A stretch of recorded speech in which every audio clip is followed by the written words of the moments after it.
Hello, and thank you very much for coming along once again.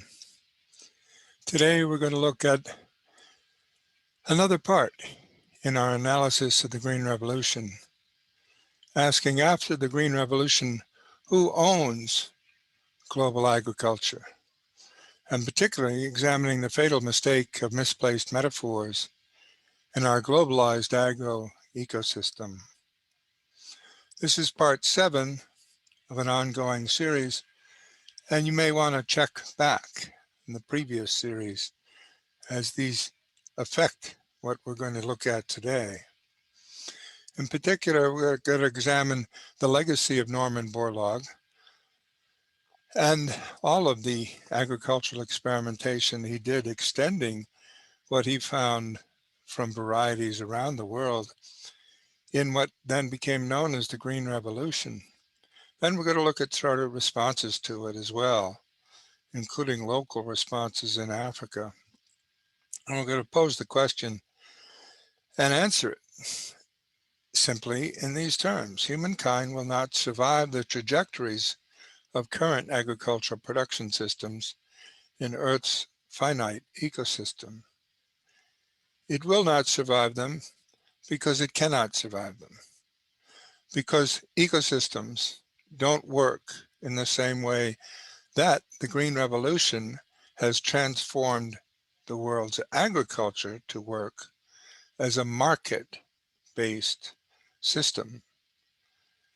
That's the fatal mistake of the misplaced metaphor. The ecosystem is not a marketplace.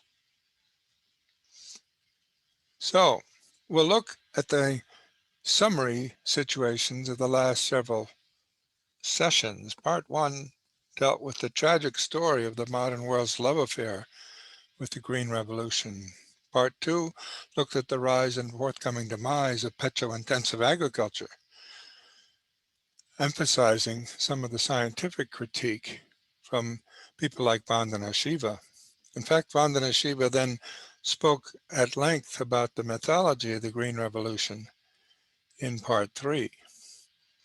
In part 4, we asked the question of, was there any realistic alternative to the Green Revolution technology? And looked at several responses saying, yes, in fact, there was a realistic alternative. And then in part 5, we looked at the Green Revolution and the Alliance for the Green Revolution in Africa, known as AGRA, and the African agricultural narrative that they are promoting. In part 6, we looked at the new scramble for Africa and the resistance to corporate land grabbing and the AGRA meta-narrative about agriculture in Africa. It's worth reviewing what the press thinks, in this case, The Economist thinks about Africa and the new scramble for Africa. They see it not as something that's terribly limiting, but something that's enabling. Let's take a look.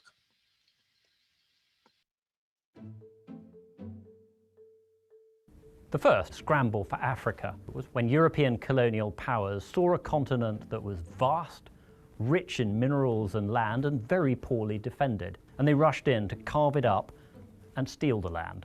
The second was during the Cold War, when East and West were locked in a struggle for global domination. That's when the Soviet Union backed Marxist despots all over Africa, and the Americans backed any leader who said that he was in favor of capitalism. The third wave, which is happening right now, is much more benign. It's much more about voluntary exchange, about trade, and about the spread of technology. It's a new kind of scramble for Africa, which, if handled well, Africans can win. The old stereotype of foreigners in Africa is that they're only interested in the minerals and not Africa's people. That's still sometimes true, and there are still a lot of corrupt mineral deals going on in Africa. But much more important now is African people. There'll be more Africans in the world than Chinese people by 2025. It's a huge market, and since they're all living in independent countries, they're in a much better position than in the past to negotiate better deals with the outside world. And this has been great for Africans. Greater openness to trade and investment from the outside world is one of the reasons why Africans are 2/5 richer than they were in 2000. Of course, the fact that there are fewer wars and better macroeconomic policies has also helped. There's still a big problem with corruption. Unaccountable leaders in the less transparent African countries can often sign deals with outsiders that benefit them personally, but perhaps not their countries so much. The things that Russia's doing in the Central African Republic, where you have private firms protecting diamond mines and the president of that war-torn country, are to many people reminiscent of what happened in the 19th century at the height of imperialism. The scale of foreign interest is unprecedented. Between 2010 and 2016, 320 new embassies were opened in Africa, probably the largest embassy building boom anywhere, ever. Turkey alone opened 26. Last year, India announced it was going to open 18. Military links are spreading too. China alone has ties with 45 African countries. America and France are helping defeat terrorists in the Sahel. Oil-rich Arab nations are setting up military bases in the Gulf. And Russia has military deals with 19 African countries. African voters and watchdogs need to insist on more transparency in the way that these deals are done. The kind of work that Kenyan journalists have done to expose scandals connected to a Chinese railway project is very encouraging. Second, African leaders need to think more strategically. China is one country, Africa's 54. It's going to be much harder for them to drive the right kind of bargains if they let China negotiate with them individually behind closed doors. Even if African unity is a bit of a far-off dream at the moment, at least you could see more regional unity, which would be very useful in negotiating infrastructure projects. Finally, Africans should take what some of their new friends tell them with a pinch of salt. The Chinese government is very keen to tell Africans that democracy is a Western idea and that development needs a firm hand. This may be music to the ears of some of the strongmen on the continent, but African voters should not be fooled by it. There's a lot of research out there suggesting that the African countries that are more democratic tend to grow faster and prosper better. As the population gets more educated and moves into the cities more, we're seeing that they're more critical of governments and giving the ruling party a lower share of the vote. As African politics grows more competitive, voters will have more clout, and they'll be able to insist on a form of globalization that works for Africans and foreigners alike. Well, the new empowering experience about the scramble described by journalists at places like The Economist is portrayed as if it gives Africa a great deal of new power in this new scramble. But this newfound negotiative power that's referred to by the journalists is not really experienced by many Africans when it comes to things like the land grab that's occurring globally now to assure food security in other parts of the world. Let's take a look again and remind ourselves how Africa is situated in reference to this global shift in food production and the scramble for land everywhere on the African continent as well as elsewhere. The new scramble for Africa, as it was referred to, is in effect met with a local resistance to corporate land grabbing and the Alliance for the Green Revolution in Africa meta-narrative about primitive agricultural technology and understandings. Dividing up the world's breadbasket, rich countries are racing to buy and lease agricultural land abroad and secure their food supplies for the future. Critics are calling it a colonial land grab. The scale is something we've never seen before. I mean, there are huge pieces of land, 6 million acres in the Congo, bought by China to grow palm oil. It's reported 40 million hectares of land has been bought or leased in $100 billion worth of deals. Now the UN's Food and Agriculture Organization is proposing a code of conduct to guide the global land grab. Governments need to be much more assertive. At the moment they're signing away huge pieces of their territory for very little money and very few guarantees. The deals are secret. So if we had some more transparency, if you could see what the deals were, local people could do something about it and get a better deal. Not only are wealthy companies directly buying and leasing land around the world, they've also started to form local partnerships with companies. And this is so they can get a direct stake in their agricultural industry. Now, one of the companies that's leading the way is actually right here in Qatar. Hassad Food is aiming to not only guarantee Qatar's food security, but become a global food supplier. We are targeting crops and type of food. So, for instance, if we are talking about sugar, then it has to be in Latin America, precisely in Brazil, or it could be in India. If we are targeting wheat, then it has to be somewhere in Australia, or in Latin America, or in even Eastern Europe. He says he doesn't know why some people are alarmed about their business. I have no idea at all. But maybe the stereotype of the wealthy countries grabbing the feed from the poor countries. From Sudan to Romania, anywhere that can grow food is now prime real estate, after governments were rocked by food riots last year. One of the most aggressive buyers has been Saudi Arabia. It's setting up a chain of 1,000 square kilometre farms abroad and plans to ship the food directly to the kingdom. And it seems food prices are about to go back up. The food prices bottomed out in about March, and now they're going up. They're already to where they were in 2007. If you look at the graph, it's quite scary. A global grab for land. The question is, will there be enough of it to go around? Nicole Johnston, Al Jazeera, Doha. Devlin Kuyik is at the World Food Security Summit in Rome. He works for GRAIN, an international non-profit organization that supports small farmers. He says the problem of land grabbing has spiraled out of control. Some farmers' organizations I've talked to have said, hey, if you're going to come in and negotiate a price and you want to purchase food from us, well, we're prepared to sit down at the table with you. But if you want to come in here and buy our farmland, control our farmland and decide where that food is going to be going, there's no way. There's no way we're going to allow for that to happen.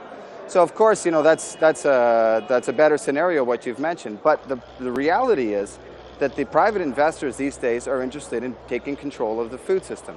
We've identified about $100 billion now being mobilized to buy up farmland, okay, to invest in taking over farms. It's a major new trend. Everything we've heard here says that nobody is dealing with the importance of this issue, the significance of this issue. We're talking about vague codes of conduct that have no teeth. Nobody's addressing the fundamental problem, so it's no surprise that you're seeing countries taking these extreme measures and outsourcing their food production. Really, we have to start looking at how can we get support to farmers? How can small-scale farmers who make up 80% of those who are the hungry in the world today, 80% of that 1 billion who are in the hungry today are small farmers, how can we get support to them to help them produce food? Not only for their families and for the local communities, but there could be ways of producing more food globally. And that's a long-term scenario. I mean, this is long-term thinking. There are other social and ecological ramifications of the Green Revolution that need to be examined as well, including, in effect, the globalization of GMOs and biofuels, leading to what Vandana Shiva has labeled as the new food wars. In part, these are wars over food, but in part, they're wars over what other uses can be made of agricultural production than just food. In effect, biofuels are now being seen as an alternative in the Western world to the use of petroleum.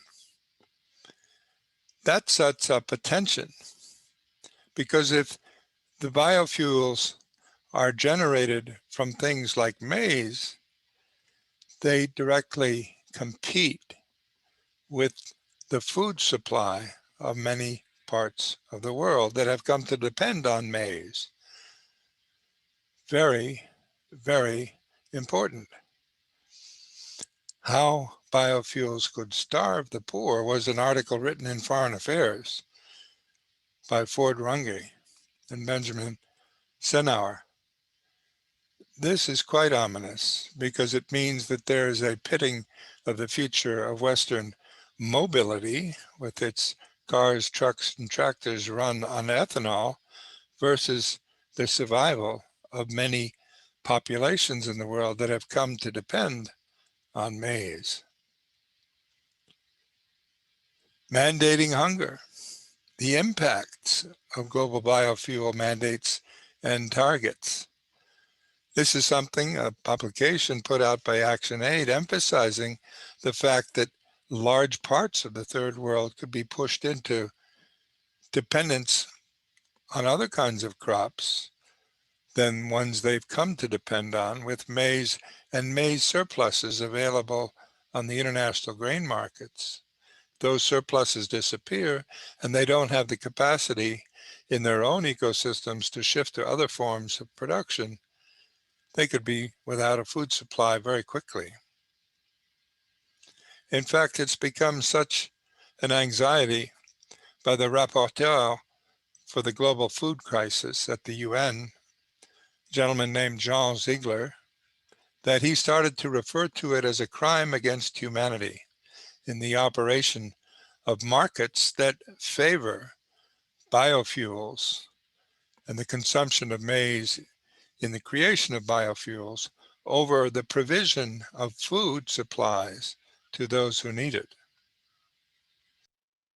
My name is Jean Ziegler. I'm a United Nations rapporteur on the right to food and author of the book The Empire of Shame. A horrible catastrophe is unfolding today on the planet due to the explosion of staple food prices, world market prices in the world. Bioethanol is one of the reasons why the food prices explode. Last year, the United States of America burned 138 million tons of maize to transform it into bioethanol and biodiesel. Burning food today as to serve the mobility of the rich countries, this is a crime against humanity. All the money which can be mobilized by the rich countries of the north should go to assure food sovereignty, to irrigation, to fertilizers, roads, markets, so that the poorest country of the world, they can feed themselves. President Solnik from the World Bank thinks that almost 1/3 of the price rise, of the price explosion, is due to speculative gains. So this speculation on foodstuff has to stop. New stock exchange norms have to be decided as to paralyze the arm of the speculators. These reforms, which are urgent, depend on the will of the democratic countries, which means of their public opinion. And if they don't happen, for years to come, there will be hunger, insurrection, instability, and above all, dying of hundreds and hundreds of millions of people. Still further problems exist in terms of the financing of some of these large projects, what are being called food and misinvestments in agriculture, the land grabbing in third world areas. This is something that's been highlighted by Anuradha Mittal at the Oakland Institute, and it's worth following in great detail. The other kind of speculation that I wanted to talk about is in land. The same thing has happened with the collapse of the housing market, with the rise in the food prices, with the financial crisis. Two things have happened. There are food insecure countries, such as the Gulf states, South Korea, Japan. They depend nearly on 60% of their food needs are met through food imports. So when the food prices went up, they realized that they need to ensure their food security. So they have been going into very rich areas but poor countries buying up land. Say in Africa, Ethiopia, Sudan, Tanzania. You had countries like India who saw an opportunity to make money, that there's need for food, so they're financing the corporations to go into countries like Ethiopia, buy up millions of hectares, actually lease millions of hectares of land to grow cereals for export.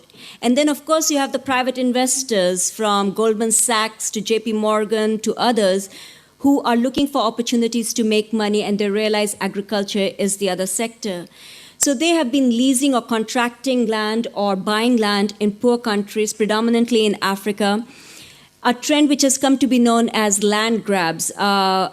Initially, there was a strong reaction from Food and Agriculture Organization, from IFAD, from the World Bank, expressing concern about its implications on food security for the poor and hungry in third world countries. And immediately, the development discourse took over, which is, this is a great win-win situation, because investors can make money, the food insecure countries can have access to food, and these poor countries who are cash-strapped can make some money. I mean, while they're at it, they might as well sell their mothers and sisters, right? Anyway, financial crisis was used by the World Bank. World Bank has gone in and told poor countries that you are in a financially strapped economy. You need to make yourself more open to investment reforms that will make you more attractive to foreign direct investment. So International Finance Corporation and MIGA, which is Multilateral Investment Guarantee Agency, which are private sector arms of the World Bank, they have gone and advised and helped set up investment firms in Ethiopia Business Forum, in Sierra Leone, and they are facilitating this takeover of lands. Why would you complain? Well, between 2006 and 2009, nearly 50 million hectares of land has been leased or purchased, again, in poor countries. Some of these deals, which are 99-year lease for 99 cents per acre per year, are unbelievable deals. They are available to a very select few. They're not available to the local small farmers who are struggling for a piece of land. They're struggling for access to resources such as water. They are happening in countries such as Ethiopia, where 13 million people depend on food aid. So imagine trucks of food aid, full of USAID food aid, coming into Ethiopia, while there are trucks full of grains leaving Ethiopia while people starve.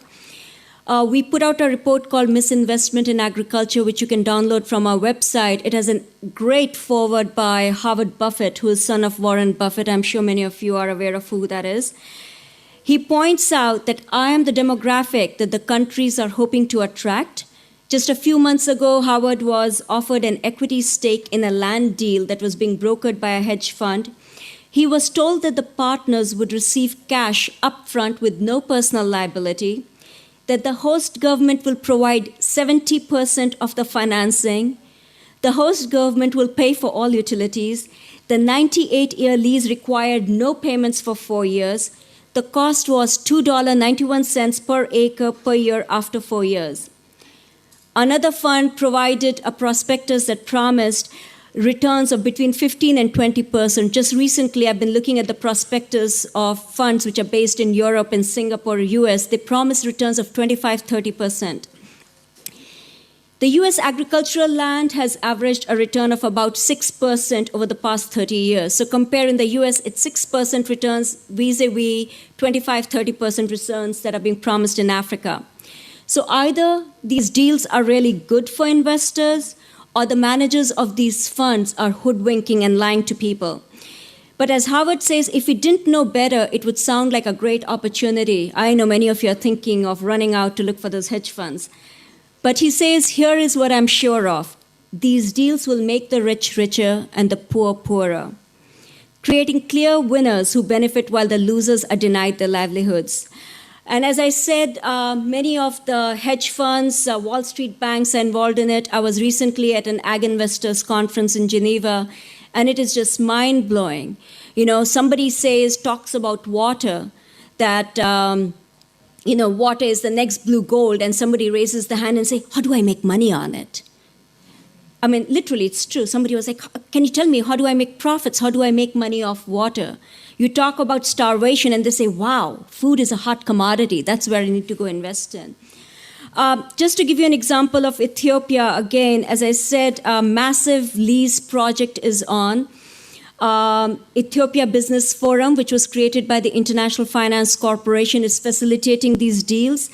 To give you the example, Karthuri Overseas Limited, which is a subsidiary of the world's largest rose exporter, Karthuri Global, out of India, it has bought close to 1 million hectares of land in areas such as Gambela, where the Anuak tribal community has been marginalized, which has seen massacres in a country where just before elections in May, 30,000 people were arrested just because they had a political opinion and were opposing. Edible oil manufacturer Ruchi Soya also has entered into a contract with the Ethiopian government. They have leases for 25 years. The next African country will come by and say, we give you a lease for 99 years. So it's a race to the bottom. People who say it's a win-win situation, if you look at the budget, 2010 budget of Ethiopia, this income is not reflected. It's not coming to the people of Ethiopia. So you have to question, where does this money go? And before I run out of time, I'll just say, it is true. After the food crisis, people started saying, we need to invest in agriculture. It is interesting, World Bank and all are talking about investment in agriculture without saying that it is the policies of institutions such as the World Bank and IMF that are responsible in the first place for African countries not investing in agriculture. Structural adjustment programs were responsible for shrinking the government to a size, as they say in US, you can drown it in a bathtub. Small government. Don't interfere with agriculture. Let the market prevail. And then we talk about investment. So what kind of investment do we see? We see land investment without really looking at what kind of investment we do. So yes, it's true, Africa needs investment in agriculture. It needs investment in supporting small-scale farmers, as a UNDP or World Bank-supported reports say it is about small-scale organic agriculture that can actually feed Africa. You have a continent where 90% of the population owns 1 to 5 acres of land. You don't put them on a treadmill of high input, expensive technology, which is controlled by IPRs, intellectual property rights, or you would have hunger and farmers in debt. It requires improved extension services. It requires education on conservation techniques. It requires investment for regional integration and to build local capacity. It definitely does not need policies which allow foreign investors to go back in and to grow and export food for their own people. Just at the conference that I was at in Geneva, there was a gentleman, I'm not going to go into the details, but from Lisbon, who said, we're Portuguese. We went and found India. We went and found America. We went and found Sierra Leone. And we gave them so much. And now we're going back to these countries and giving them again. I mean, the audacity of the colonizers to actually say that the colonized benefited from colonialism is, at least to me, I guess, because I come from a colonized country, astonishing.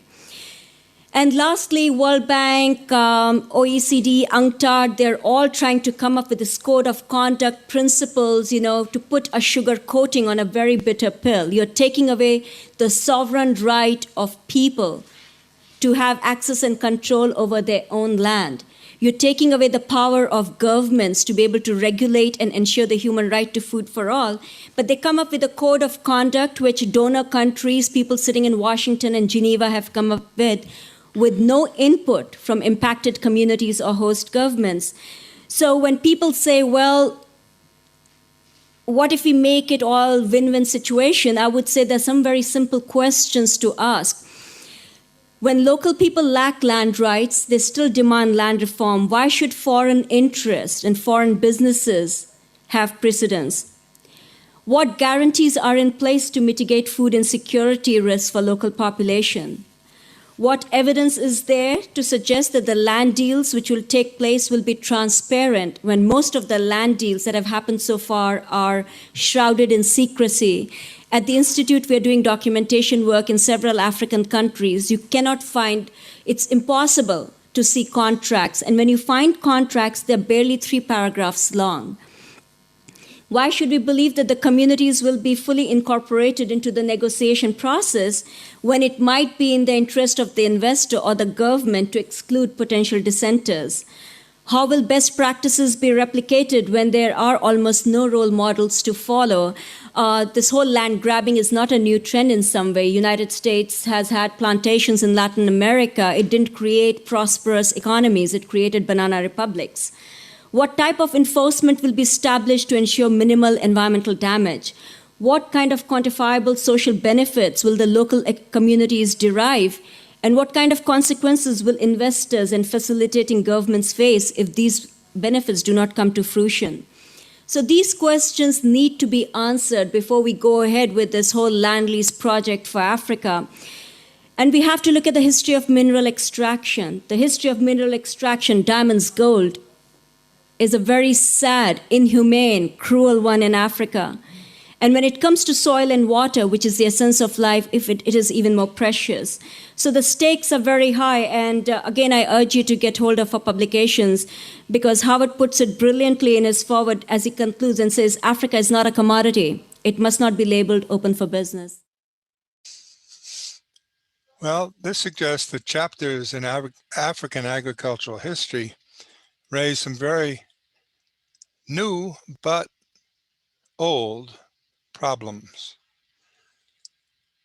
You can see it in the old African maps that in effect took shape during the slave trade period prior to colonial rule and carved up portions of Africa which were seen for their economic promise. Then there was the scramble for African territory and colonial control, but what's now emerging is a kind of corporate scramble for Africa. Is this a scramble for much needed new investment, or a kind of neo-colonial land grab that's in effect victimizing African populations with a new chapter of it, neo-colonial you could call it, but it's sort of corporate colonialism on a massive scale. It circumstance the nation state to the extent that they really have no longer any control over their own food supply, which is being generated, owned, and operated by foreign multinational corporations. This has been criticized and pointed out as an inevitable impact of the politics of ownership, and in effect, the fact that none of the agricultural development schemes can, in fact, in the long run, survive in Africa because they're based on an illusion about the way ecosystems work. Sir David Attenborough has been very powerful in pointing this out, most notably in the last meeting of the Royal Society in London under the presidency of the Duke of Edinburgh.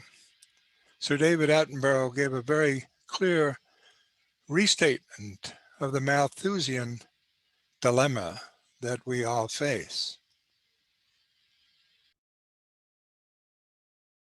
There have been prophets who've warned us of this impending disaster, of course. One of the first was Thomas Malthus.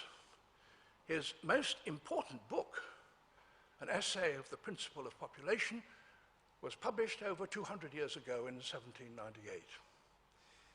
In it, he argued that the human population would increase inexorably until it was halted by what he called misery and vice. Today, for some reason, that prophecy seems to be largely ignored, or at any rate disregarded. It's true that he did not foresee the so-called Green Revolution, which greatly increased the amount of food that can be produced in any given area of arable land. And there may be other advances in our food-producing skills that we ourselves still can't foresee. But such advances only delay things. The fundamental truth that Malthus proclaimed remains the truth. There cannot be more people on this earth than can be fed.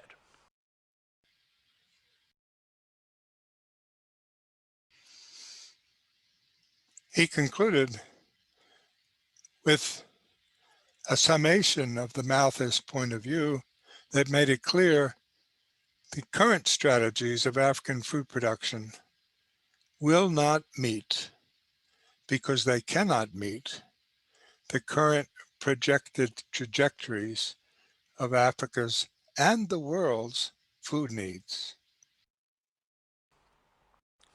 Many people would like to deny that this is so. They would like to believe in that oxymoron, sustainable growth. Kenneth Boulding, President Kennedy's environmental advisor 45 years ago, said something about this.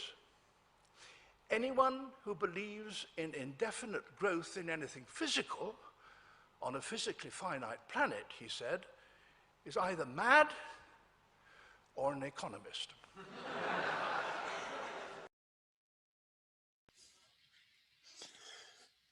It's not that Norman Borlaug foresaw all of these things and worked against the autonomy of African producers.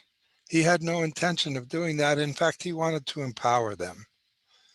But by seeing the impact of what has happened to population growth since the introduction of the Green Revolution technology, and as a result of it, that is, the tripling of the global human population in a record short period of time, something that never happened before in the lifespan of one person, but now is a feature of global agriculture.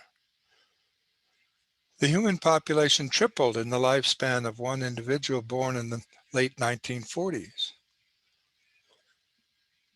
Never happened before, won't happen again. But because Norman Borlaug addressed the food problem as one of food scarcity, he forgot the larger context that food is generated in reference to populations, and therefore food and populations are intimately linked over time. And he didn't foresee the interaction of food, population, and the environment as the context in which his policies would have to function long after he died. Those are the problems that the world now confronts. And this is why there's a paradigm shift that's required in addressing these issues, a paradigm shift which he was not prepared for, but his followers at this point are going to have to confront and absorb. Humankind cannot survive future trajectories of current agricultural systems because current practices do not solve the problem of human hunger. Instead, these practices accentuate global and national income inequity and generate the basis for expanded social strife, military conflict, and the syndromes of warfare, migration, and rural income collapse. In the process, these practices effectively expand the absolute numbers of the global poor and generate hunger faster than they can meet the needs of the growing number of the world's hungry populations. A second reason is simple. Current practices deplete topsoil, destroy biodiversity, pollute air, and poison declining water supplies. All of these things are going to be needed in abundant and increasing, not decreasing, supply to provide for stable or growing agricultural production over the long term across the whole world. Thirdly, humankind cannot survive future trajectories of current agricultural systems because current practices are predicated upon an increased, not diminished, consumption of fossil fuels for the production, harvesting, transport, storage, distribution, and preparation of food supplies around the world. Thus, humanity's primary production systems, its agriculture, have come to function within a global food system that is irretrievably dependent on non-renewables. Becoming dependent on non-renewables effectively guarantees that humanity's food system will in time not be renewed. It's about as simple as it gets. For this reason, humankind cannot survive future trajectories of current agricultural systems because the increasing self-destructive character of this petro-intensive model of agriculture is based upon a futile attempt to work with the simple metaphors of market economics in a vastly more complex global ecosystem. Yes, market economics have a role to play in any agricultural system, but in the final analysis, market economics cannot provide the operative logic for any stable and functioning ecosystem because that system cannot be rigged for the principal benefit of just one of its constituent species. It collapses as a system if it's managed for the primary benefit of one of its constituent species. For this reason, and in short, the Borlaug-Gates petro-intensive agricultural strategies will not work for humankind because they cannot work within a functioning and enduring global agro-ecosystem.